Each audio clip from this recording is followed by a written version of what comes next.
não estamos a ouvir, porque o microfone está desligado. Desculpem. Boa noite. Agora sim, agora sim. Obrigado, Sérgio. Boa noite. Damos início ao nosso webinar, cujo tema é gestão estratégica para a área de turismo e hotelaria. O convidado é o Dr. Carlos Rodrigues, um amigo meu e colega e vizinho, acima de tudo. Só muito rapidamente alguns pontos do currículo do orador. Ele é doutorado em gestão pelo ISCTE, especialista em organização e desenvolvimento de recursos humanos também pelo ISCTE e especialista em economia e gestão empresarial pela Ordem dos Economistas. Tem uma vasta experiência académica profissional, tanto como gestor, como investigador e professor, destacando a presidente do Conselho de Administração da área de saúde, administração hospitalar, passou pelo Ministério da Educação, Ambiente e Planeamento, Instituto de Cinema, Audiovisuais, etc., do Ministério da Cultura, também FCT, diretor responsável da Organização e Recursos Humanos da Lactogal, maior empresa da Península, não só de Portugal, de laticínios, e é atualmente também coordenador e diretor de vários cursos de licenciatura, mestrados, pós-graduação e MBA do Isla de Santarém. Passo a palavra ao Dr. Carlos e mais ou menos 50 minutos, 1 hora no máximo, e no fim, se quiserem colocar algumas questões ou observações, estão à vontade. Carlos, tens a palavra. Bem, então, muito boa tarde a todos. Quero dizer-vos que é com todo o gosto que eu estou aqui no IPL, e nomeadamente aqui a convite do meu amigo e professor, o Michaels, e venho-vos falar sobre gestão estratégica. Digamos que vou pôr aqui, compartilhar os slides, vamos fazer uma breve apresentação e depois, no final, deixaremos alguns minutos para troca de ideias, questões que queiram colocar e tudo o que entenderem. Ora, vamos lá ver. Eu vou aqui buscar os slides.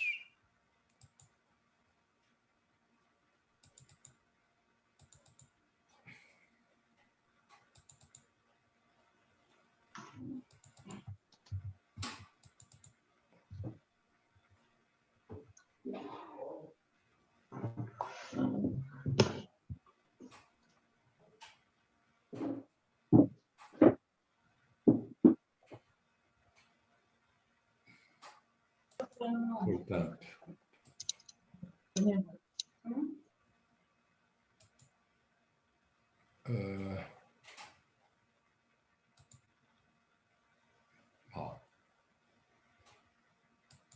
É outra janela, é isso? Já se vê. é? Já é visível. Não está visível já? Está visível, está. Tá? Yeah. Estão a ver os slides todos? Os slides já? Yes. Pronto, ok. Então vamos então falar sobre a gestão estratégica e alguns outros aspectos que eu resumirei, porque evidentemente que a matéria é longa, mas eu vou tentar resumir o mais possível. Eu tenho aqui este programa, enfim, que é um pouco extenso, mas eu vou tentar abreviar, em que tenho aqui 5 pontos para desenvolver. Portanto, estão aqui, digamos, está visível para todos, não está? Suponho eu. Portanto, começando por caracterizar aquilo que é o conceito de estratégia. A estratégia, enfim, é um conceito antigo, vem sobretudo da área militar, que é o mais utilizado, e que a gestão aproveita para incluir no seu vocabulário. Portanto, a estratégia significa a gestão dos militares, uma gestão da guerra, não é? O general que faz a gestão da guerra. Portanto, é, digamos, uma opção estratégica, digamos, da parte de quem comanda as tropas. Neste caso, transportando isto para a área empresarial, há vários autores que começaram por definir. O Peter Drucker, que é, digamos, uma referência da nossa área da gestão, não é? Começou por definir qual é o nosso negócio, qual poderia ser o nosso negócio. Digamos, as duas questões-chave de profundidade que colocam, digamos, a ideia da estratégia, da gestão estratégica. O Alfred Chandler é um dos primeiros autores a referir, também a dedicar-se à estratégia. Temos depois vários autores, enfim, que não vou aqui referenciar, mas a estratégia, de facto, pode ser definida como aquele conjunto de decisões e ações que proporciona ao cliente o valor que se pretende mais, digamos, mais concorrencial do que as restantes organizações, as restantes empresas. Portanto, a estratégia pretende ser, digamos, uma forma de atingir os objetivos, é um caminho de atingir os objetivos, mas de forma sustentável, algo que ultimamente tem vindo a ser bastante referido e que é um conceito que entrou também no nosso vocabulário da gestão. As vantagens sustentáveis, portanto, aquilo que a empresa verdadeiramente pretende é criar uma situação em que seja mais competitiva do que os restantes concorrentes. Mas não podendo, dessa forma, atropelar aquilo que hoje é indispensável, que são, digamos, o meio envolvente, o meio ambiente, os aspectos sociais, os aspectos económicos e também governativos. Digamos que estamos aqui em presença de uma sustentabilidade integrada que hoje é perfeitamente integrada e assumida na área da gestão. Portanto, há, digamos, tradicionalmente as empresas competem, não é? A competição faz parte daquilo que é, digamos, o alcance da estratégia, mas também hoje, enfim, já entra no vocabulário novos conceitos como a competição, portanto, um conceito que nos traz a ideia de competir e cooperar simultaneamente, e que na área do turismo é talvez dos estudos que têm vindo a ser desenvolvidos, aqueles que põem em destaque esta aparente contradição, não é? De competir e cooperar simultaneamente. Mas sabemos que no setor do turismo, quantas vezes a necessidade de competir entre empresas, mas ao mesmo tempo cooperar num território em que essas empresas são o receptáculo, por exemplo, dos turistas ou digamos, da atração de turismo, não é?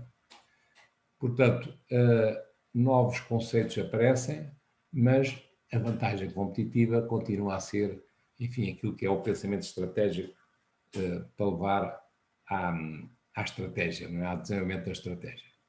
As empresas, de facto, se debruçam sobre as questões estratégicas, são aquelas que têm maior sucesso.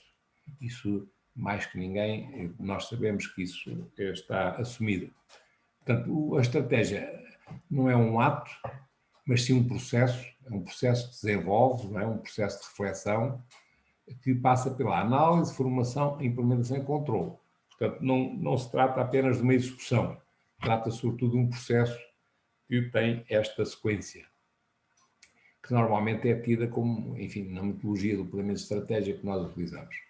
A gestão estratégica difere da gestão corrente, como nós sabemos, é aquela que leva a empresa a explorar o potencial máximo da empresa, significa a formulação e implementação de planos, de orientação da empresa para o longo prazo, médio e longo prazo, ao contrário da gestão corrente, que é uma resposta à resolução de problemas, não é? Portanto, qualquer empresa, qualquer organização, a finalidade é criar valor. Portanto, criar valor é aquilo que significa a razão de ser da empresa. Qualquer empresa, qualquer organização, quer ela seja pública, privada, a fins lucrativos ou não, a finalidade de qualquer organização é criar valor. Ora, a gestão estratégica tem aqui uma palavra fundamental para a criação de valor. Portanto, a criação de valor, eu escuso-me estar a debruçar sobre alguns pormenores de conceitos, que, enfim, os alunos de mestrado, de um modo geral, dominam este vocabulário. Portanto, criar e distribuir valor é, de facto, a finalidade de qualquer empresa ou organização. E constitui em si mesmo aquilo que nós chamamos o motor da atividade, não é? Aquilo que é o impulsionador da atividade, criar e distribuir valor. Mas uma questão se coloca, criar e distribuir valor para quem? Afinal, para quem é que a empresa deve criar e distribuir valor? Naturalmente que há destinatários.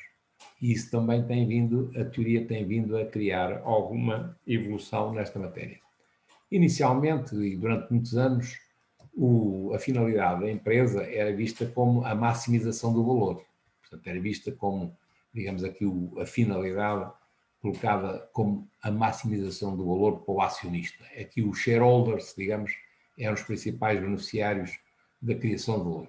Mas, evidentemente, como sabemos todos, a teoria tem vindo a evoluir e, atualmente, admite-se quase em todo o mundo que os stakeholders, portanto, todos os interessados, devem ser os beneficiários desse valor. Portanto, distribuir o valor, criar e distribuir valor para os stakeholders, incluindo os shareholders, que naturalmente têm a sua contrapartida, digamos, legítima, enfim, do reembolso do seu investimento. Mas os stakeholders, todos os outros interessados, deverão também participar nessa distribuição. Para identificar aqui os stakeholders, normalmente nós temos acionistas, clientes, gestores, fornecedores, clientes, o próprio Estado também é um stakeholder, não é? Tem a expectativa de receber impostos da empresa, portanto, todos estes são os chamados stakeholders ou aquilo que são os interessados na empresa, os constituintes da empresa. Portanto, estas pessoas, estes grupos, fazem parte daquilo que são os stakeholders. Eu queria aqui ilustrar até a ideia de que esta ideia da transformação da finalidade da empresa, de passar da maximização do valor para as partes interessadas, para constituir aqui a distribuição do valor nas partes interessadas, nos stakeholders, é algo que até os próprios Estados Unidos, digamos, o país por excelência onde a maximização do valor é a mais tradicional para o acionista, passou em 2019 por uma reflexão, digamos, dos máximos dos CEOs das maiores empresas dos Estados Unidos e eles próprios, digamos, nessa reunião que é anual, refletiram no sentido de que passaria a ser, digamos, a finalidade da empresa não só apenas os acionistas, mas todas as partes interessadas. Isto foi um passo muito importante e que trouxe algumas consequências na teoria, não é? Hoje é geralmente aceito esta situação extremamente importante da distribuição de valor por todos os stakeholders. É claro que a empresa destina-se a criar e distribuir valor. Naturalmente que deve ir ao encontro das necessidades e expectativas dos stakeholders. Sempre que a empresa não distribui valor, ou seja, não vai ao encontro dessas necessidades e expectativas dos stakeholders, estamos no domínio do desperdício, não é? Ainda que sejam atividades muito meritórias, sempre que ela não se destina àquilo que é a satisfação das necessidades e expectativas dos stakeholders, estamos no domínio do desperdício. Portanto, aqui há que ter também atenção, os gestores têm que ter atenção neste aspecto importante que é concentrar, digamos, a satisfação dos stakeholders na sua finalidade. O pensamento estratégico é, digamos, aqui o pensamento de rei, aquilo que orienta, vai orientar toda a estratégia. Antes de formalizar propriamente a estratégia, temos o pensamento estratégico. E esse deve constituir, digamos, um pensamento, um modelo, digamos, de atuação do gestor.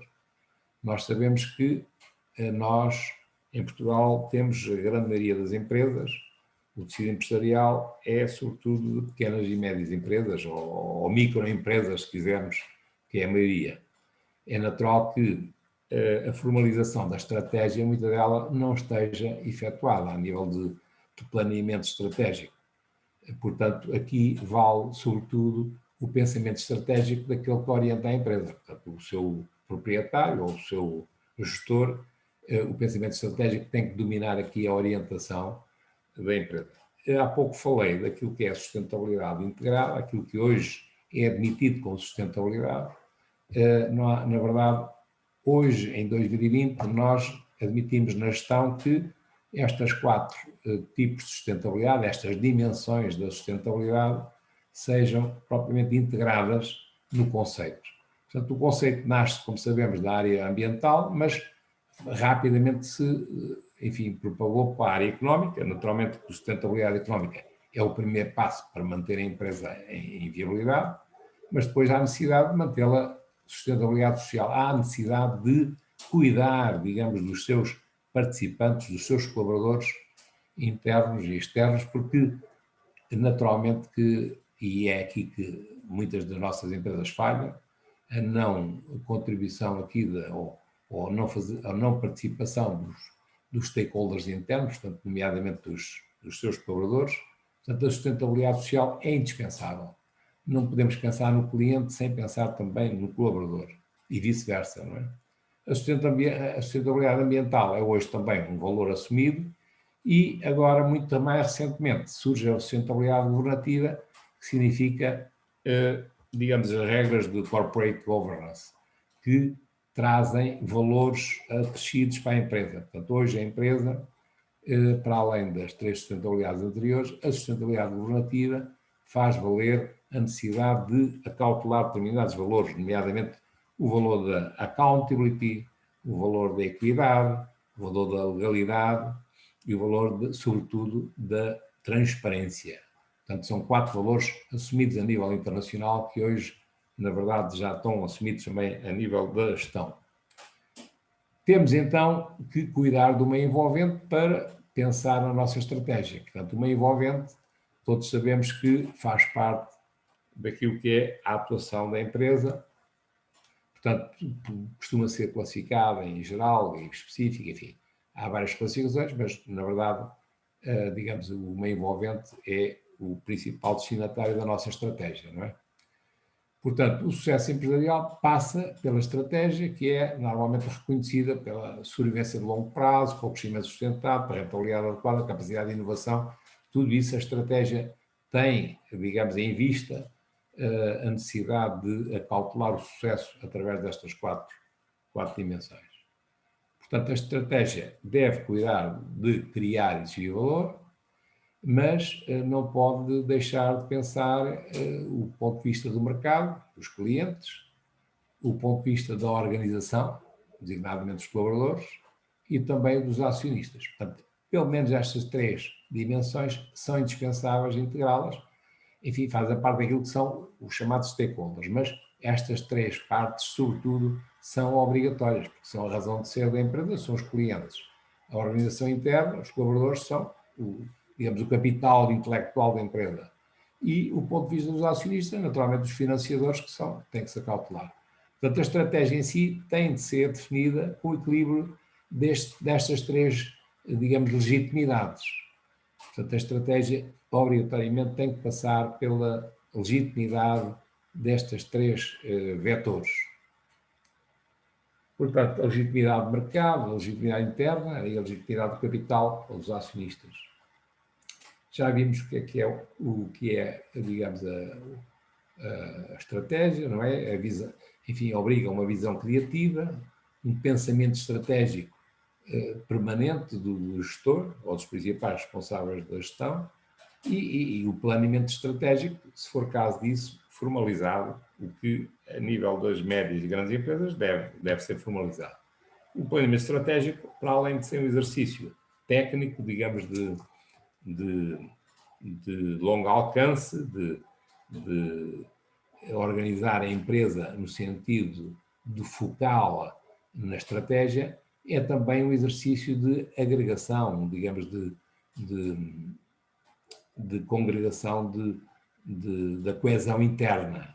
E nós nunca podemos esquecer que qualquer empresa, qualquer organização, para além daquilo que é essencial, aliás, o essencial é mesmo a coesão interna, ganhar coesão interna para ganhar capacidade de resposta externa. Ou seja, uma empresa não pode obter sucesso se internamente não houver a devida coesão. E, portanto, o planeamento aqui também tem esse aspecto quando é devidamente partilhado. E deve ser. O planeamento não é um exercício apenas do topo estratégico. Deve percorrer toda a hierarquia. E isso é muito importante porque é isso que faz com que o planeamento estratégico seja levado a bom termo, senão não passa de um exercício ligeiro. Há aqui, digamos, este desenho que pretende ilustrar aqui os passos todos do planeamento estratégico, é vosso conhecido, isto é, de modo geral, é esta a metodologia de planeamento estratégico.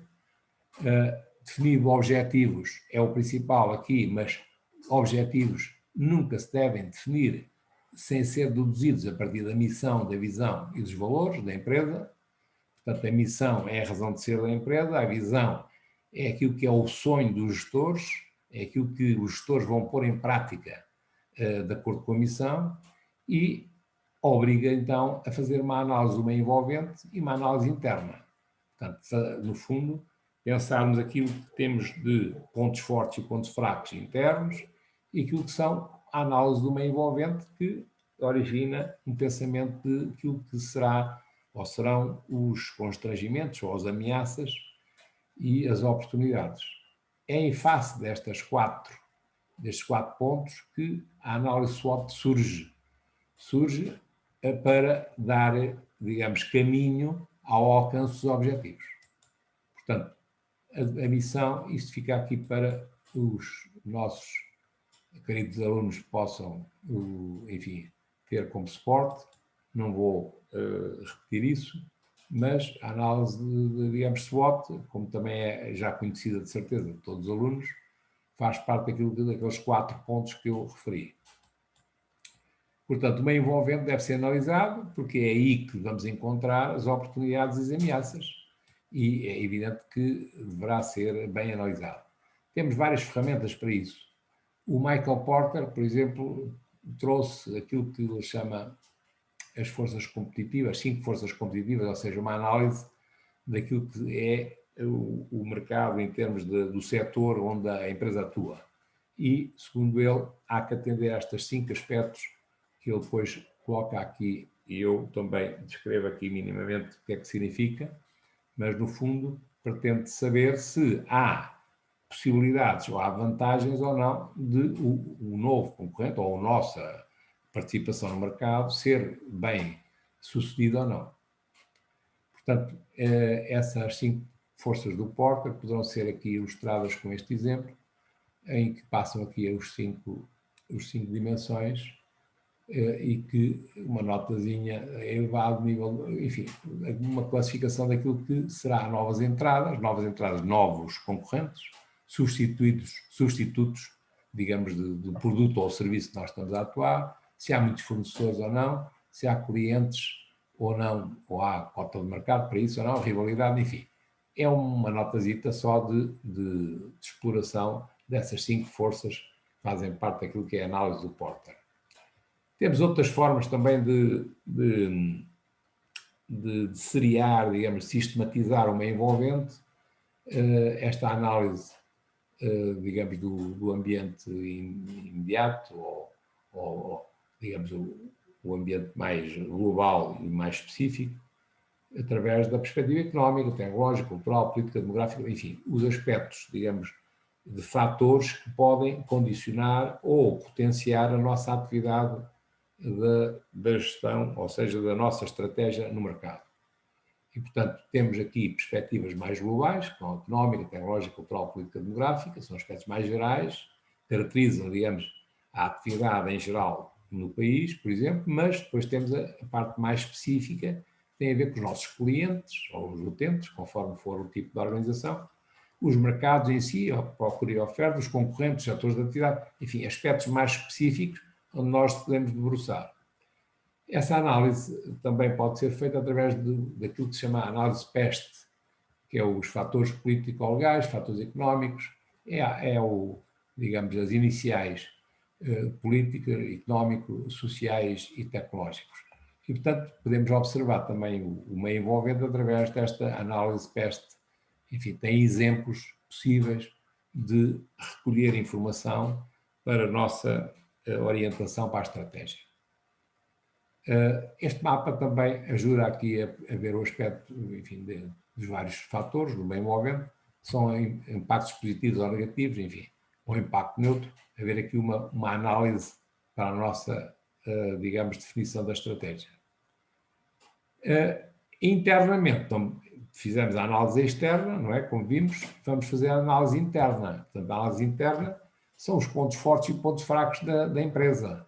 Portanto, temos a ver com alguns aspectos que nós, enfim, mais facilmente podemos recolher ou não, e que dão exemplos, por exemplo, conhecer a estrutura interna, o grau de descentralização das decisões, muitas vezes a má estrutura, a má organização, enfim, é impeditiva da boa estratégia. Há, de facto, essa pergunta-chave que eu ponho em baixo, é a definição da estratégia vai determinar a estrutura ou, pelo contrário, a estrutura existente condiciona a estratégia? Por exemplo, isso é um aspecto que é académico, mas é uma questão antiga, que já vem desde o Chandler, um dos pioneiros, digamos, desta matéria, em que ele coloca a ideia de que é a estratégia que vai definir a estrutura. Mas, na verdade, com os estudos posteriores e os atuais, sobretudo, chegamos à conclusão que não é assim tão direcional como ele diz. Portanto, a estrutura define a estratégia, e a estratégia define a estrutura, mas a estrutura também condiciona a estratégia. Portanto, há aqui um vai e vem, que por vezes a estrutura condiciona mesmo a estratégia. E depois veremos no final quase, eu vou demonstrar isso, porque um dos aspectos que leva à falta de sucesso da estratégia tem mesmo a ver com a estrutura. Porque, segundo os autores, os diversos autores destas áreas da estratégia, chegam a referir que 50% das estratégias não passam do papel, ou seja, não são implementadas. E isso deve-se fundamentalmente à estrutura. Depois eu volto a esta questão que é extremamente importante e digamos, é aqui o ponto talvez mais importante, até porque o resto, de um modo geral, os alunos, todos eles estudam estas matérias, mas depois no final voltamos um pouco a esta ideia de que é capital. Portanto, a análise interna, como eu dizia, passa por aspectos como a cultura organizacional, ver os aspectos, enfim, de internos, no sentido de perceber se a nossa organização está bem preparada, se tem pontos fortes, se tem pontos fracos, para aquilo que é a estratégia que nós queremos desenvolver.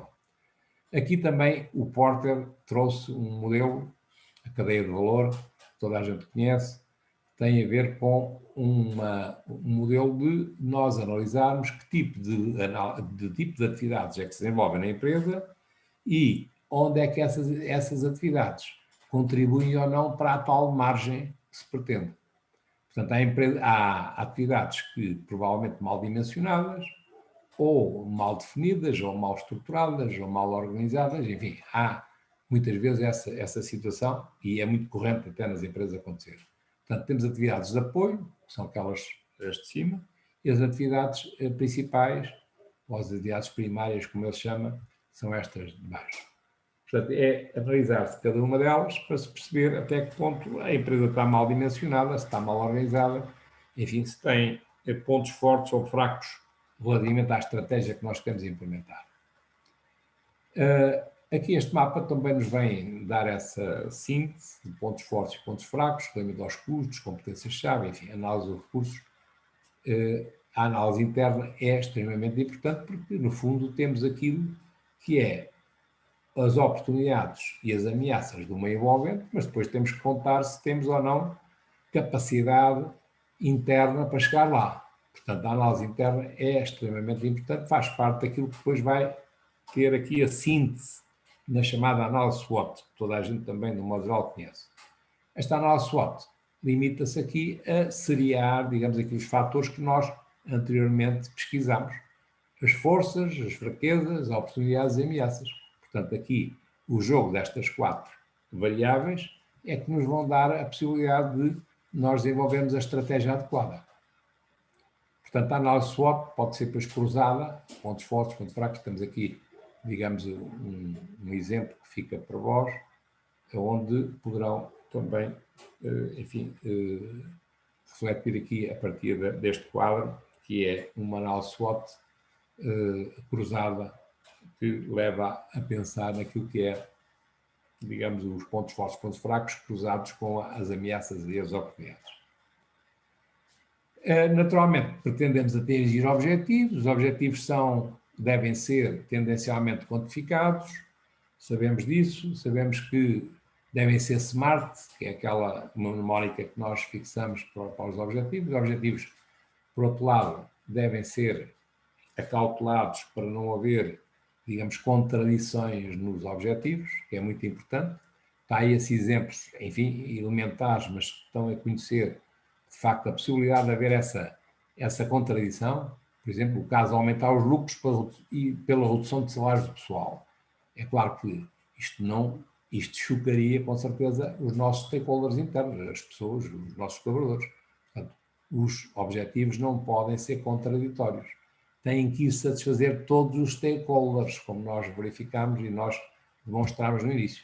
Portanto, a fixação de objetivos deve ter em conta, ou há aqui uma ferramenta muito já generalizada, que é o Balance Scorecard, que ajuda a colocar os objetivos naquelas 4 vertentes que são necessárias. Portanto, o Kaplan e o Norton, que são 2 autores desta matéria, chegaram à conclusão de que os objetivos devem ser sempre ter em vista 4 dimensões, 4 perspectivas. A perspectiva financeira, essa já desde sempre tem sido a perspectiva mais tradicional. Os objetivos normalmente são fixados de ordem financeira porque são mais fáceis de quantificar. Vai-se à contabilidade e puxa-se daí os números para a perspectiva financeira. Mas não basta, segundo os autores, e muito bem, os objetivos devem ser combinados, devem ser balanceados entre estas 4 perspectivas, que são extremamente importantes, que é a perspectiva financeira, lá está, não se despreza a perspectiva financeira, mas não é única, não pode ser única. Temos que ter a perspectiva dos clientes, dos processos internos e da aprendizagem e inovação. Muitas vezes é o que se costuma acrescentar aqui. Portanto, estas 4 perspectivas dão-nos aquilo que devem ser os objetivos balanceados, aquilo que devem ser os objetivos fundamentais para alcançar uma boa estratégia. Aqui estão mais ou menos exemplificados essas perspectivas que passam, por exemplo, para haver, digamos, uma coerência entre os objetivos. Ora, se nós queremos, na perspectiva financeira, um retorno de capital investido, temos que ter um valor aqui que, simultaneamente, na perspectiva do cliente, teremos que perspectivar também aqui objetivos que satisfaçam o cliente, ou que vamos ao encontro da satisfação do cliente. E também objetivos que tenham a ver com a lealdade, fidelidade dos clientes. Temos que manter os clientes e acrescentar novos, não é?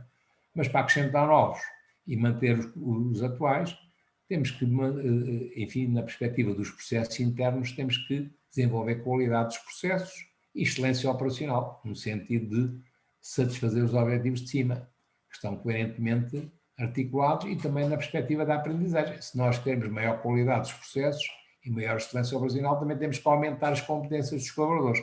Portanto, há aqui uma coerência que deve ser mantida e desenvolvida para que não haja contradições. Há aqui outro exemplo mais quantificado, mas não vou entrar assim muito para não perder muito tempo, mas a verdade é que, face aos objetivos, a nossa estratégia deve ser montada e, normalmente, a vantagem competitiva consegue-se com aquilo que o Porter também nos fez herdar, que é a questão das estratégias de negócio. Estratégias de negócio, como nós sabemos, são 3, digamos.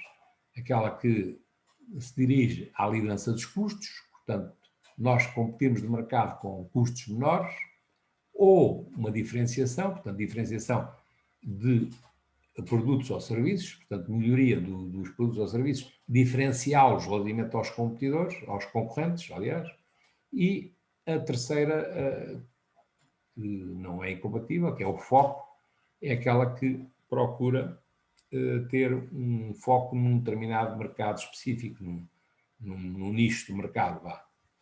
Portanto, são as vantagens, são as estratégias de negócio que o Porter nos referiu e que são aquelas mais utilizadas, que são as estratégias mais genéricas que existem.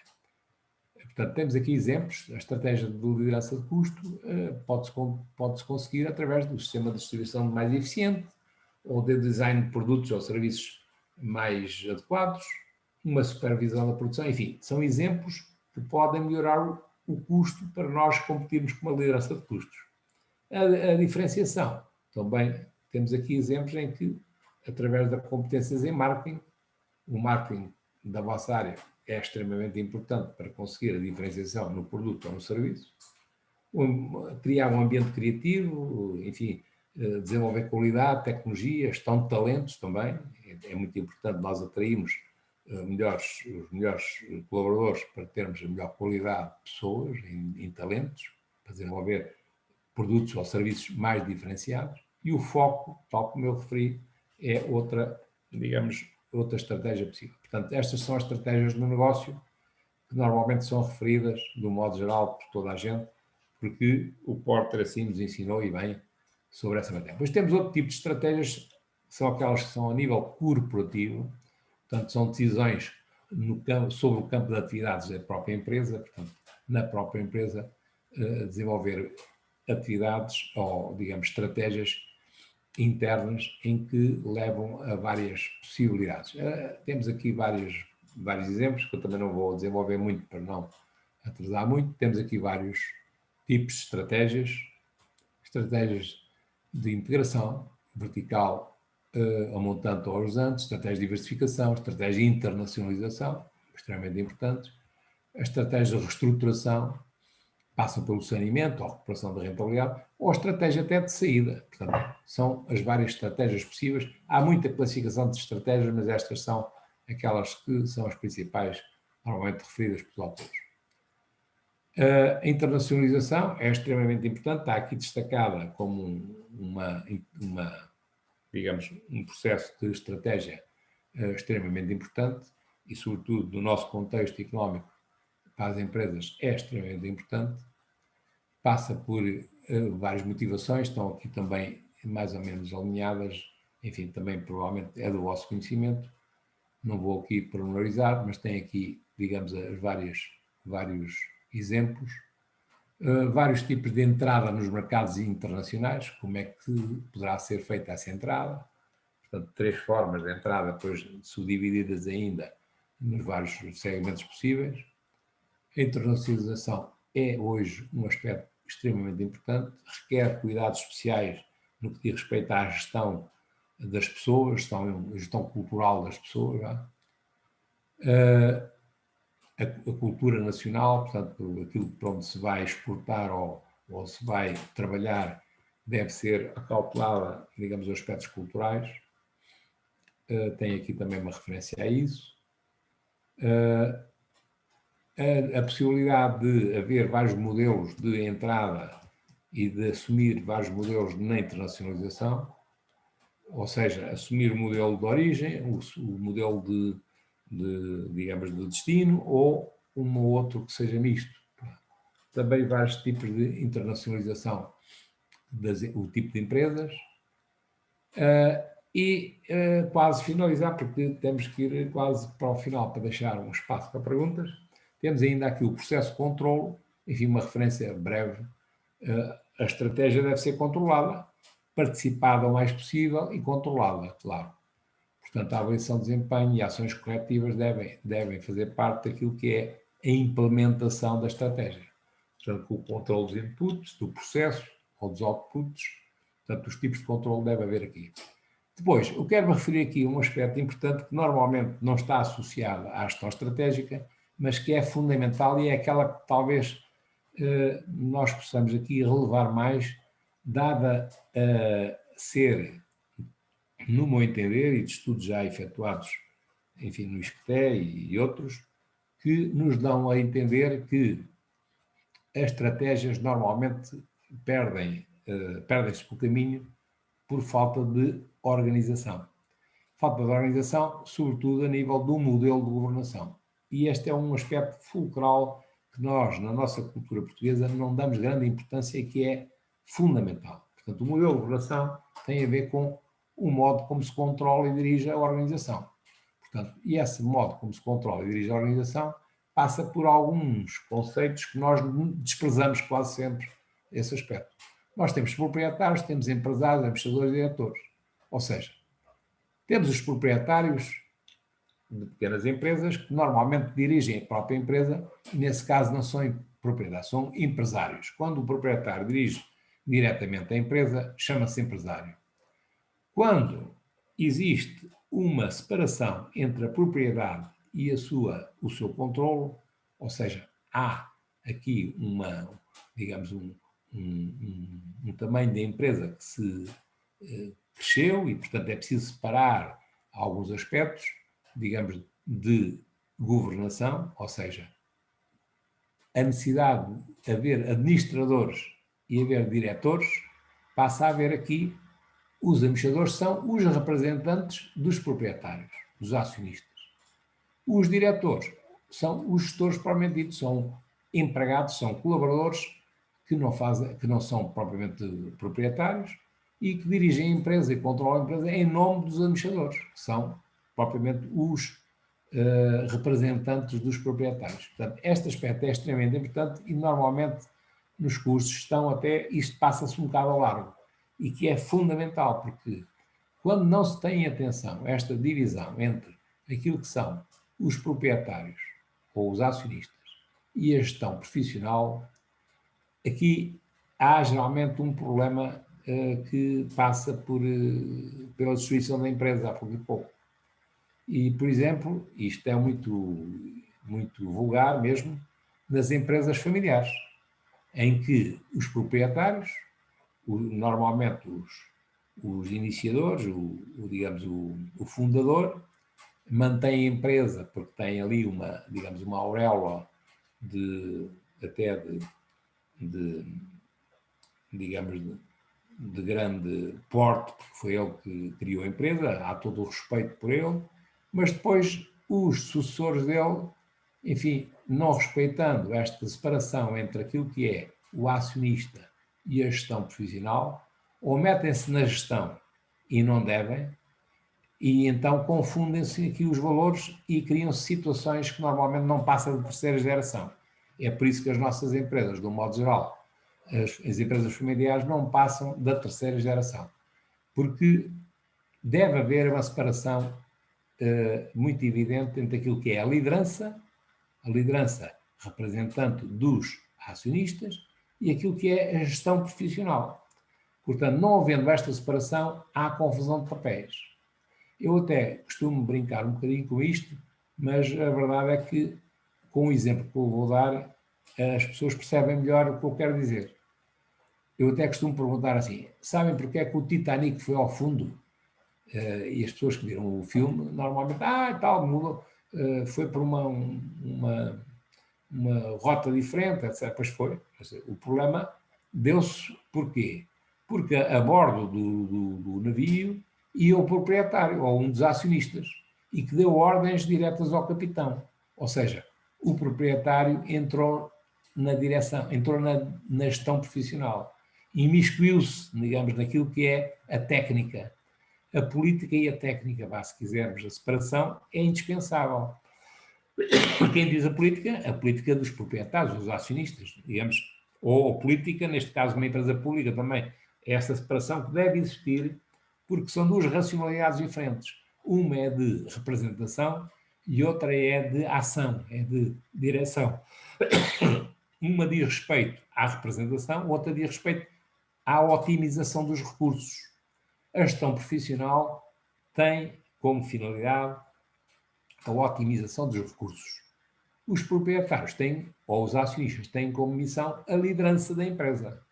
São dois papéis diferentes. Liderança por um lado, gestão por outro.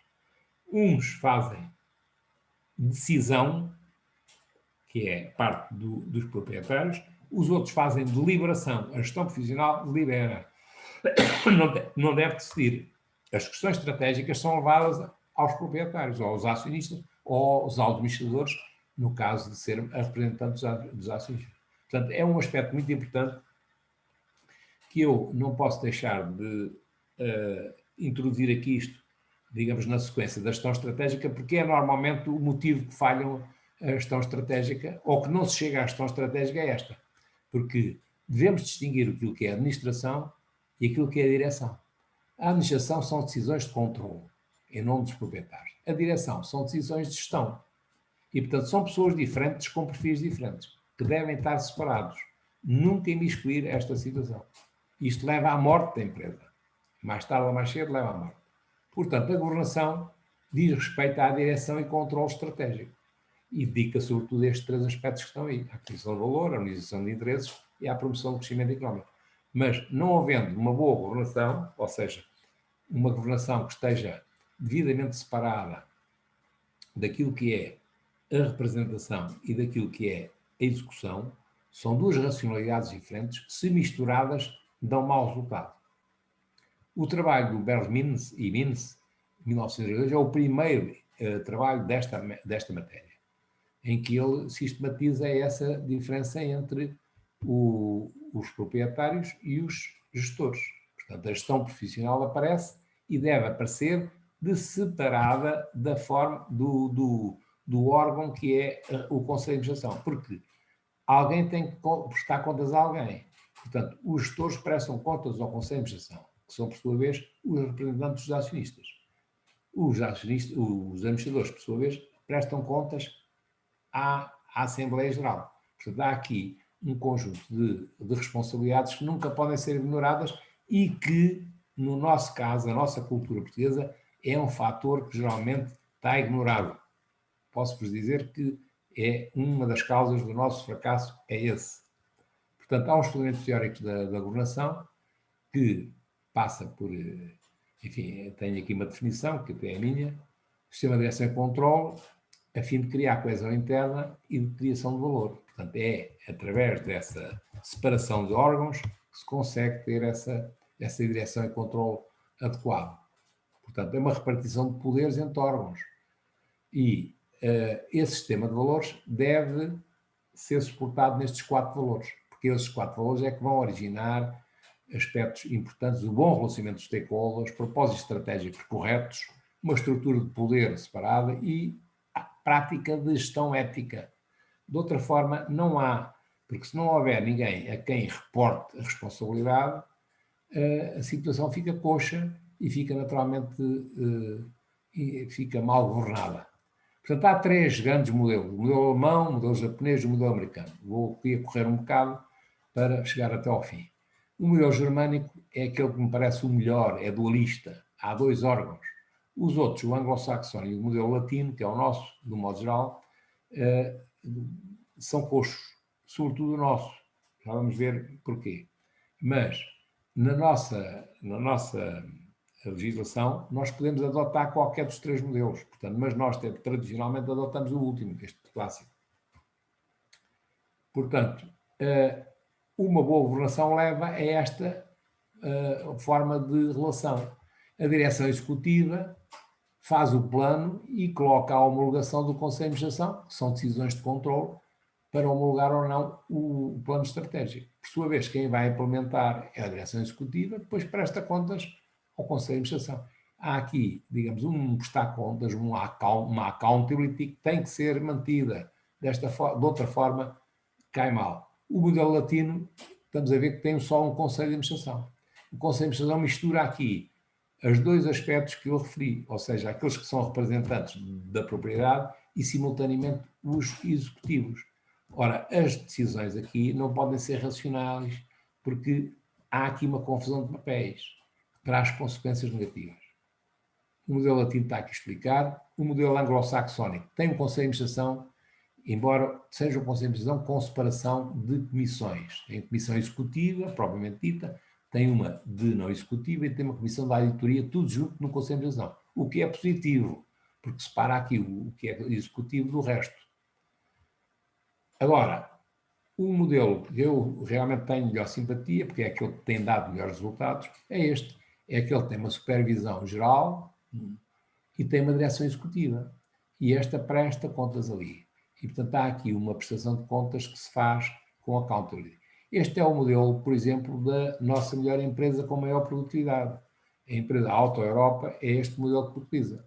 E quero chamar a atenção que no Conselho Geral de Supervisão, para além de fazer parte da representação dos acionistas, faz parte também os próprios trabalhadores fazem parte no Conselho Geral, o que leva a uma responsabilização maior e um comprometimento de todas as partes, originando uma maior eficácia. Pronto, era isto mais ou menos que eu queria dizer. Está aqui a bibliografia e disponho-me agora então aqui às perguntas que entenderem. Muito obrigado, Carlos, pela excelente apresentação. Agradeço mesmo. Um E, bocadinho a correr, porque o tempo é pouco, não é? Mas, de qualquer modo... mas conseguiste reduzir bem. Estás dentro do limite. Então, meus caros, não querem pôr questões? Diminui só para ver as caras. Ah, pois, exatamente. Eu saio mesmo da partilha. Uma observação ou mesmo uma pergunta. Pode-se constatar qualquer determinada tendência ou tendências a nível da gestão estratégica, Carlos? A tendência da gestão estratégica é, de facto, quer dizer, em termos de processo, mantém-se este mais ou menos que nós referimos aqui, não é? Agora, a tendência é, de facto, envolver o máximo de pessoas. Esse é, digamos, a maior eficácia da estratégia advém, sobretudo, para já, há um achatamento da pirâmide cada vez maior, não é? E há, sobretudo, a introdução de TICs, tecnologias de informação e comunicação, que vão facilitar o tratamento da informação e o seu controle. Portanto, há, de facto, e também temos que dizer que há cada vez mais um nível educacional maior da parte dos colaboradores. Portanto, tudo isso em conjunto leva a que haja uma maior participação. E, portanto, a gestão estratégica levada, de facto, naquilo que deve ser correto, leva a uma maior eficácia com estes ingredientes. Não é? E, sobretudo, a maior participação é aqui o ponto-chave. Ok, obrigado. Porque implementar a estratégia, quer dizer, quem participa na definição, se depois implementa, está muito comprometido, compromete-se e com certeza que é mais eficaz, há mais eficácia. Então vai queimar os dedos, não? Se não correr mal. Mais alguém?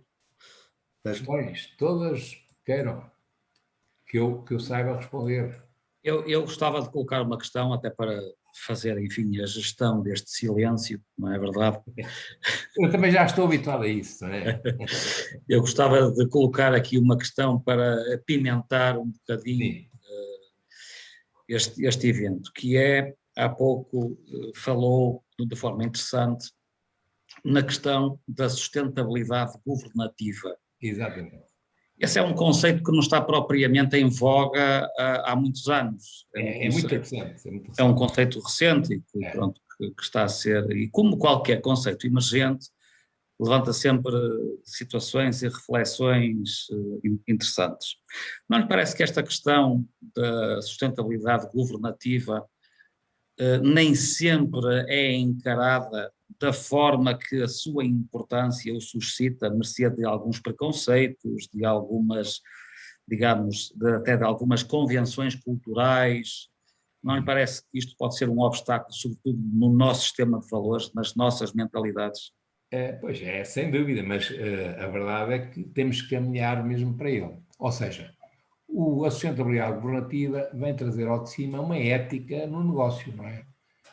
Há digamos, cada vez maior mercado, mas com ética e regulação. É isso que deve haver e a regulação começa na empresa. Não se pode esperar apenas o regulador, não é? Temos que começar na própria empresa a ter um autocontrole. E o autocontrole passa por cultura.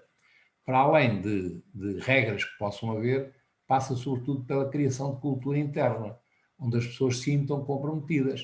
Haja tal contrato psicológico, digamos aqui, um conjunto de valores que comprometam as pessoas. De facto, aqueles 4 valores que fazem parte da governança, dessa sustentabilidade governativa, pelo menos esses 4, são valores internacionais que, enfim, que são geralmente aceitos. Ou seja, legalidade, naturalmente tem de haver. Transparência, deverá haver cada vez maior transparência. Equidade e, portanto, transparência, equidade, legalidade e accountability. Prestação de contas. Prestação de contas não só a prestação de contas financeira. Prestação de contas, a prestação de responsabilidade ou de justificação dos atos. No fundo, mais geral deve ser isso. São 4 valores, acho indispensáveis para qualquer organização. E hoje, cada vez mais, as pessoas são exigentes, quer os clientes, quer os colaboradores. Os colaboradores já não são subordinados, os colaboradores são parte do capital intelectual interno, já fazem parte, digamos, sem eles o conhecimento da empresa não funciona, a empresa funciona com o conhecimento deles, portanto, são parte integrante, tem de haver aí um envolvimento maior, parte a parte. Muito bem. Eu presumo que agora Gorete Araújo está a pedir a palavra. Quem? Gorete Araújo. Obrigada, já disse, Então, pelo menos uma aluna. Muito Boa bem. noite. Então, Olá, boa noite, Gorete, diga. Boa noite a todos. Dr. Carlos, muito obrigada pela sua apresentação. Para mim, enquanto aluna, e já fiz aí algumas formações, é a primeira vez que vejo uma apresentação onde apresenta efetivamente, junto com a estratégia, os organigramas das diferentes tipos de gestão. E quando estamos a tentar criar uma empresa e temos que fazer um organigrama e temos que pensar na estratégia, essa definição não aparece em lado nenhum, eu nunca tinha visto essa disposição, nunca me foi apresentada. Vamos buscar organigramas da Delta, ou vamos buscar organigramas daqui, ou da Colau, ou de outros hotéis, ou de não sei o quê, mas de uma forma sistematizada, como apresentou aí, parece muito interessante e gostava muito de poder aceder a esse material para... Fica disponibilizado para vós todos. Sim. Para poder absorver isso com mais calma. E manda depois aos coordenadores. Muito obrigada.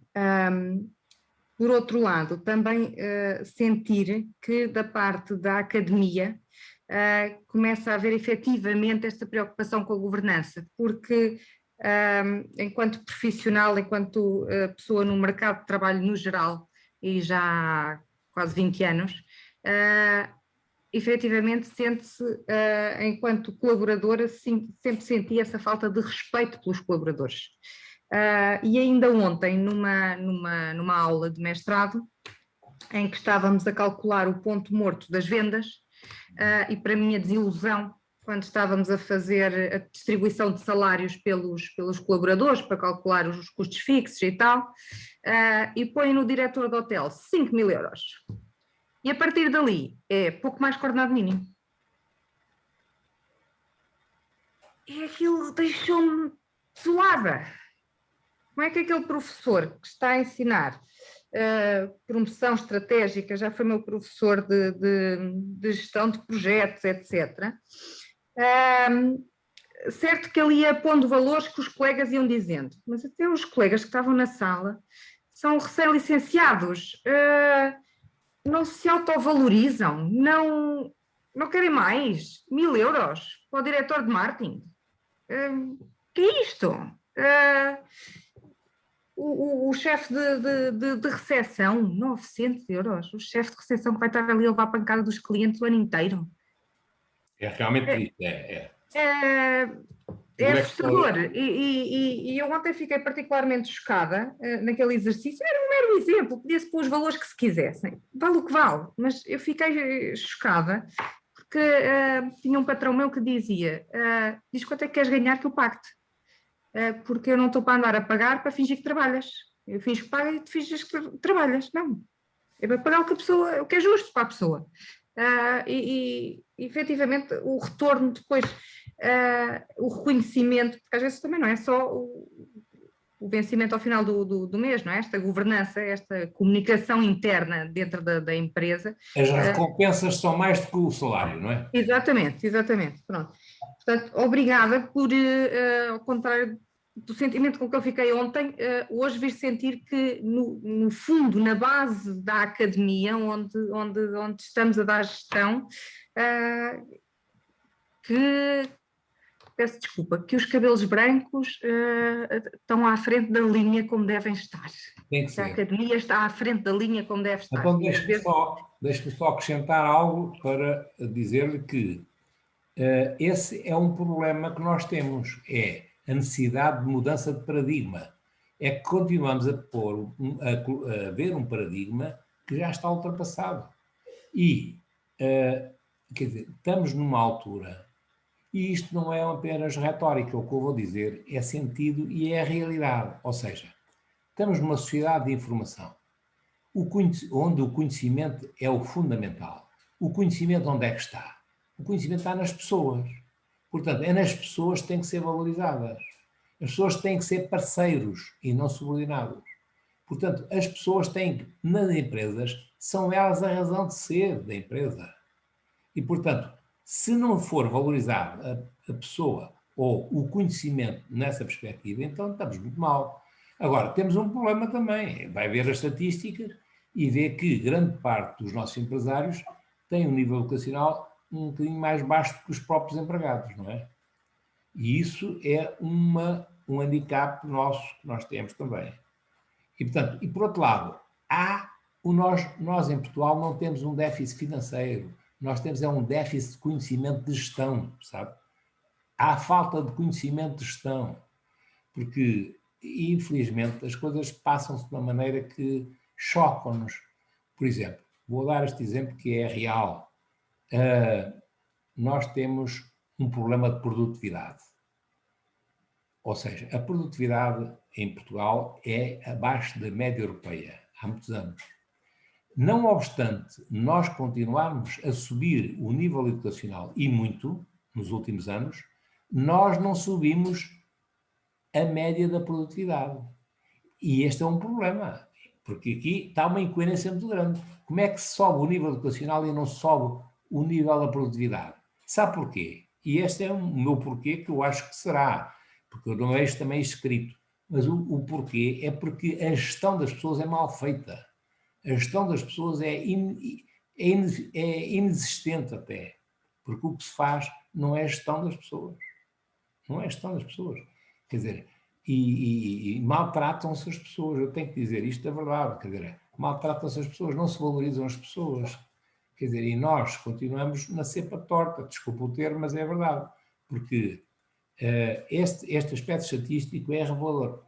É bom até, provavelmente, agora que estão no mestrado, deverão consultar o máximo de estatística. Vão ver a estatística da produtividade de vários países europeus e depois vão ver a estatística do nosso nível educacional. E vão ver que nos últimos 20 anos nós subimos exponencialmente o nosso nível educacional. Hoje toda a gente é licenciado, quase. No entanto, temos aqui um problema de produtividade, não cresceu a produtividade. Isto é estranho, não é? E isso tem a ver só com a gestão das pessoas. A gestão das pessoas nas organizações é mal feita, ou é inexistente. Eu ousava dar aqui uma chega e antes de passarmos a palavra, supunha eu à Rafaela Vicente, que terá sido a primeira a pedir a palavra, eu ousava, em jeito de complementaridade, digamos, dizer qualquer coisa do género, é que nós estamos num país em que, de facto, vivemos esta questão estrutural que tem a ver com as mentalidades, porque nós podemos despedir um gestor, podemos despedir um treinador, mas não podemos despedir uma mentalidade, não é? E, portanto, estamos condenados a enfrentar esta mentalidade que é estrutural e não se vai resolver de um dia para o outro. Esse é que é o problema. E sabe que pagamos pela função e não pelos resultados. Nós vimos pagar pelos resultados. Exatamente. A Rafaela Vicente, sim, a Rafaela Vicente, se permitem, então, tinha pedido a palavra antes do Diogo Seabra. Olá, boa noite. Obrigada pela sua apresentação, foi muito esclarecedora, muito prática e direta. Basicamente não é uma questão, é aqui só uma pequena intervenção concordando com aquilo que a colega Gorete disse. Em relação à parte dos ordenados, nós somos da mesma turma. Eu por acaso não estava na primeira parte da aula onde falaram da parte dos ordenados, mas na verdade basta nós pesquisarmos um bocadinho por propostas de trabalho e ali pelo LinkedIn, nós vimos logo que qualquer pessoa que esteja a candidatar-se a uma proposta de trabalho, primeiro, pronto, nunca sabemos efetivamente os valores que são propostos para ordenados. Mas, primeiro, há imensos requisitos, por exemplo, 5 anos de experiência em não sei o quê, 7 anos, 8 anos, o que quer que seja. Na verdade, para um recém-licenciado que não tem experiência, efetivamente, tem que começar mesmo do zero. A proposta é um estágio, não remunerado, e vamos continuar sempre ali naquela cultura os estagiários nunca são remunerados, estão a trabalhar sem sentir, pronto, a parte da aprendizagem, como é óbvio, mas mão de obra barata, não é? precisamente. Barata de borla, neste caso é borla. E enquanto a cultura empresarial não mudar nesta área, creio que vamos continuar sempre, porque isto é o ponto de partida para a não produtividade, pelo menos na minha visão. Ou seja, eu começo a trabalhar com 22, 23 anos, sou recém-licenciada, estou a trabalhar para aprender, ok, mas também para aquecer, porque no final eu não sou remunerada, com possibilidade ou não de continuar depois ali naquela empresa. Creio que enquanto isto não mudar, as coisas não vão mudar, a cultura não vai mudar, a nossa mentalidade também vai ser difícil de mudar, tal que como, por exemplo, no meu caso pessoal, tenho 33 anos e ingressei para o mestrado porque pensei em mudar de carreira. E estou a ver que isso é muito difícil mudar de carreira porque não tenho experiência na área, não, mas não dá para fazer nada. É muito importante hoje em dia... é muito importante estudar, o mestrado é muito importante e nunca pense que o facto de ter mais habilitações te não valoriza. Mais tarde ou mais cedo vem a ser valorizada por isso. E de certeza que aprende muito mais e o saber, esse conhecimento é que vai dar a diferença. Mais tarde ou mais cedo, porque nós estamos a atravessar também uma fase difícil de uma certa confusão, digamos, de mercado. Porque, repare, dá-se a pandemia, dá-se aqui a situação de transição difícil, quer dizer, não há dúvida que nós estamos numa fase, digamos, de muita transição, mas eu estou em crer que mais tarde ou mais cedo as coisas vêm ao de cima, não é? E aquilo que é o conhecimento da pessoa é um valor que ninguém lhe vai tirar. Esse é um valor que vai sempre acrescentar. E aprende mais quem sabe mais. Está a ver? É verdade. Aprende mais quem sabe mais. Quanto mais souber, mais aprende. Certo. O conhecimento não é uma camada sobre outra, é uma relação que se vai criando e que se vai desenvolvendo. É bola de neve. Pronto, mas resumidamente, enquanto vai ser difícil mudar a mentalidade dos funcionários para uma maior produtividade, enquanto também não se mudar um bocadinho a cultura empresarial. Mas os gestores é que são os responsáveis, os principais responsáveis são os gestores. Eu sou gestor e ponho nessa situação que, de facto, os principais responsáveis são os gestores. Esse é que tem mais conhecimento para isso. Muito bem, damos a palavra ao Diogo Seabra. Boa noite. Eu queria aproveitar aqui que pegámos no tema dos recursos humanos, já que isso é uma parte, para mim, na minha opinião, das mais importantes na gestão estratégica das empresas, e pegando também num tema que agora está a ser um pouco polémico, de haver a ideia de, na hotelaria, ir buscar mão de obra a países como as Filipinas e Cabo Verde para a hotelaria por falta de mão de obra em Portugal. E a minha questão era se realmente existe falta de mão de obra em Portugal para a hotelaria ou se a mão de obra que existe é cara demais para a ideia dos gestores, ou se não querem simplesmente pagar o que os portugueses, ou no caso as pessoas que estudaram em Portugal e que são formadas na área da hotelaria merecem receber, para pagarem apenas mão de obra mais barata para fazer os serviços que precisam. Isso é um erro sempre, pensarmos que obtemos vantagens com mão de obra barata, porque o que está em causa é o valor que se acrescenta e que se vende ao cliente, o que se acrescenta ao cliente. Ora, uma pessoa com um nível educacional mais baixo não acrescenta muito valor. Quanto mais nível educacional a pessoa tiver, mais acrescenta valor, mais capacidade tem de acrescentar valor. E, portanto, mais capacidade da empresa ter, digamos, rendimentos maiores. Portanto, é uma aposta que deve ser feita, é sempre na mais-valia que o conhecimento pode trazer. Não aproveitar aquilo que é o mais baixo que pode haver. Isso não tem, mais tarde ou mais cedo, traz consequências. Olha, é tão mau. Tenho que dizer também que é outra coisa também que acontece muito. É tão mau ter pessoas pouco qualificadas como sobrequalificadas, em alguns aspectos. Nós temos, por exemplo, é muito vulgar, irmos ao supermercado e encontrarmos as caixas de supermercado licenciadas, as pessoas licenciadas.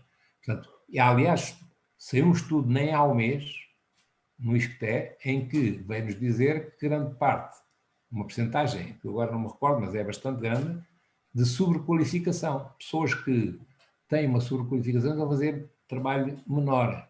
Isso é muito mau. Quer dizer, é isso que traz baixa produtividade, é isso que traz insatisfação, traz infelicidade, se quisermos. É tudo mau. Portanto, a gestão das pessoas é mal feita, do modo geral. A gestão passa por bom recrutamento, boa seleção, boa organização de trabalho, que é uma coisa que também, enfim, toda a gente pensa que sabe organizar, é outro aspecto também muito importante, e nós na academia somos um bocado responsáveis por isso.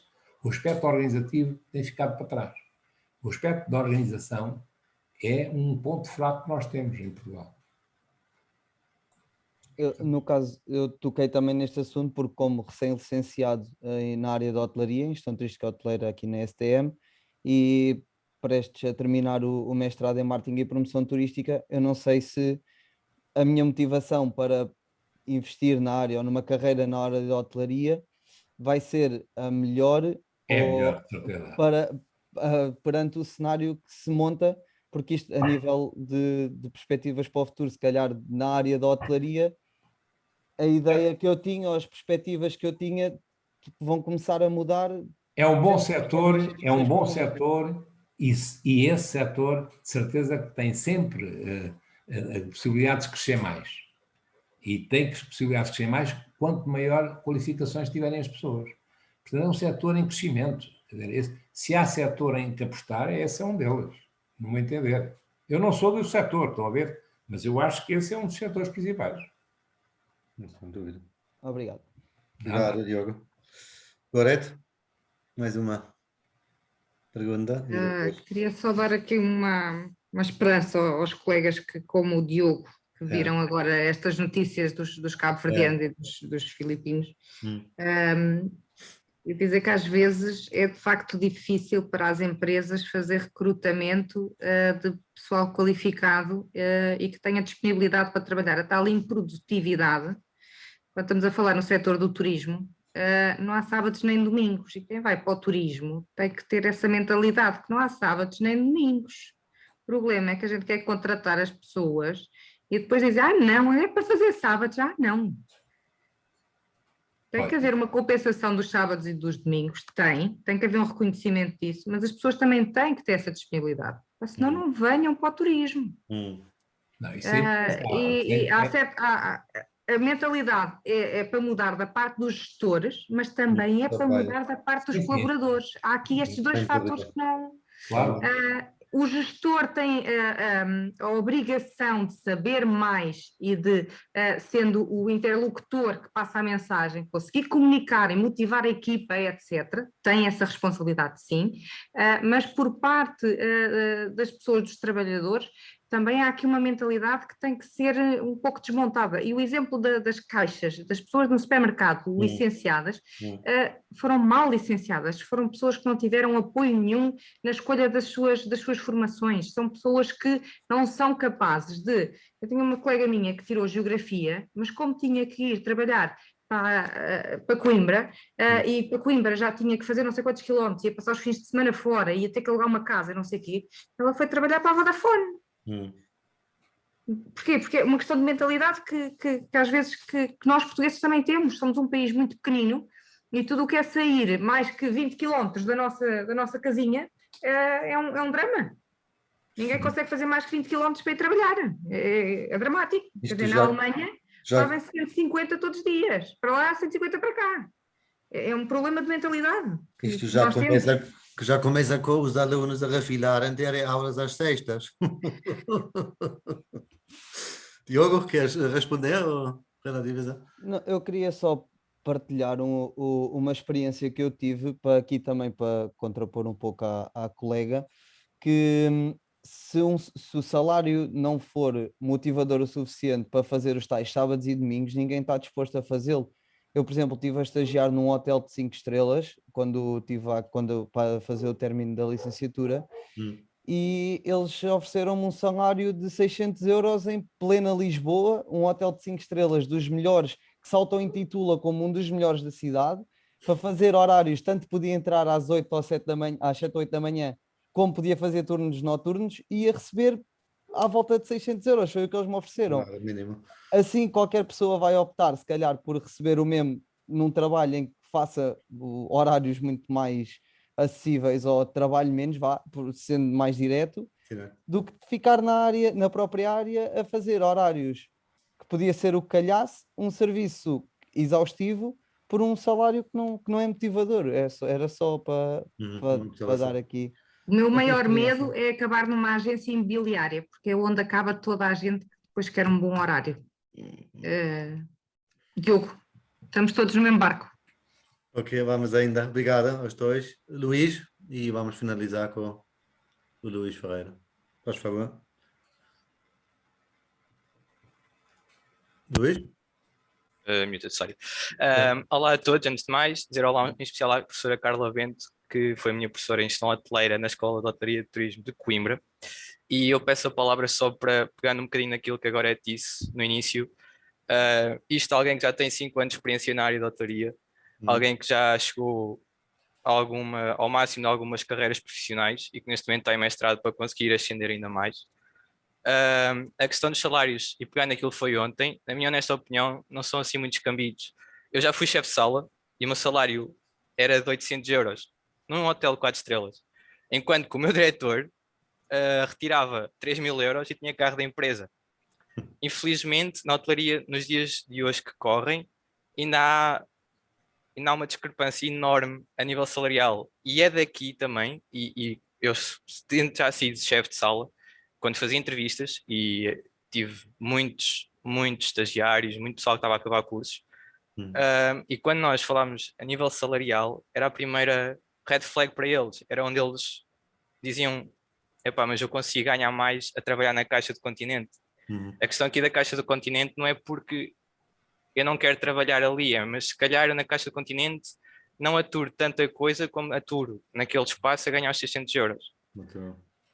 A questão dos cabo-verdianos e filipinos, eu vi essa notícia também recentemente e acho que é um bocado nisso. O pessoal, neste momento, principalmente o pessoal jovem, não se está para estar a sujeitar, digo, horários. Por exemplo, eu entrava às 3h30 e saía quando saísse, mas faz parte da área. Uma pessoa quando entra para a hotelaria é por gosto, não é por mais nada.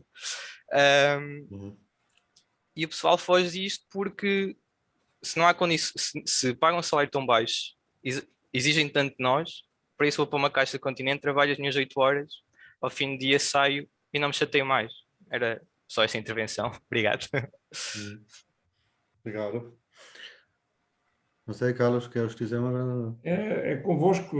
Finalizando. Estou à disposição. Ok, então agradeço a todos, nomeadamente os alunos que também tiveram a coragem de perguntar, comentar.